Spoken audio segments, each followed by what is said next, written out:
घरातली जी इलेक्ट्रिक वस्तू आहे ना ती आम्हाला नीट करायला जेजुरीला जावं लागणार होतं. तेच करण्यासाठी आम्ही निघालो. तर इथे ना वाटत जाता जाता आम्हाला उसाचा रस दिसला. आता थंडी असली आणि जर उसाचा रस आवडत असला तर आपण थांबतोच. तर ना इथे उसाचा रस ऑर्डर वगैरे दिली होती. पप्पा शिवराजला घेऊन गेले ते. तर हे थांबले होते. तर ना हे जे ब्लँकेट आहे ना ते मी या विंडोला का लावलं आहे, तर ऊन येतं ना त्यामुळे मी ही आयडिया केलेली आहे. अशा अचानकच सुचलेलं आहे हे. आणि ही टिकली ना सारखी पडत असते, कारण आयब्रोज जे आहेत ते ग्रो झालेले आहेत, त्याच्यामुळं ना ती काही एका जागेवर थांबत नाही टिकली.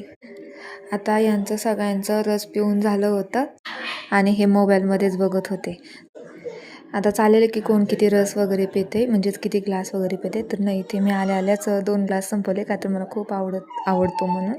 तर नाही, इथे पप्पा शिवराजला रस पाजण्याचा प्रयत्न करत होते. त्याने जरासा पिला, पण मला शूट करायला काही जमलं नाही. त्यानंतर मी इथे त्याला रस पाजत होते.